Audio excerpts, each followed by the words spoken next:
নেত্র news দেখেন এমন একটা ভয়ঙ্কর স্টোরি করেছে যে এমনকি ইন্ডিয়ান বিজেপি করে নাই, সেটা করছে নেত্র নিউজ। লিখছে অগণতান্ত্রিক, অহংকারী, মানবাধিকার বিরোধী, ক্ষমতায় 1 বছর কাটতে না কাটতেই মোহাম্মদ ইউনূসের যত্নে গড়া ভাবমূর্তি ভেঙে দিয়ে আসল চেহারা প্রকাশ পেয়ে গেছে। সে বলতেছে ইউনূস কোনোদিনই বাংলাদেশের মানুষের মধ্যে অতটা জনপ্রিয় ছিলেন না যতটা তার তোষামতকারীরা বিশ্বকে দেখাইতে এবং চাপিয়ে দিতে চাইছে। এই সত্য স্বীকার করার মতো বিনয় তার নাই। চিন্তা করেন কি ভাষা ব্যবহার করছে।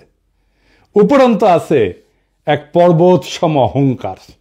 ভাঙা সংবিধানকে পাশ কাটায় সরকার চালাইতে যায় তিনি আমলাতন্ত্র এবং বিচার ব্যবস্থা তুলে দিছেন ক্ষুদ্র স্বার্থান্বেষী গোষ্ঠীর হাতে, আইন শৃঙ্খলা বাহিনীকে দিছেন সেনাবাহিনীর নিয়ন্ত্রণে, আর রাজনৈতিক আদর্শ তুলে দিছেন ধর্মীয় কট্টর ডানপন্থীদের হাতে।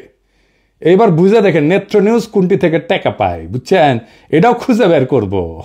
হুই এখন ইন্ডিয়া থেকে টাকা পাচ্ছে। যাই হোক, আর বেশি আগাই না, কারণ ওক নিয়ে তো আর একটা এপিসোড করিচ্ছি, তাই না? হ্যাঁ, কিন্তু এটা গুরুত্বপূর্ণ যে নেত্র নিউজ এইরকম একটা নিউজ করেছে।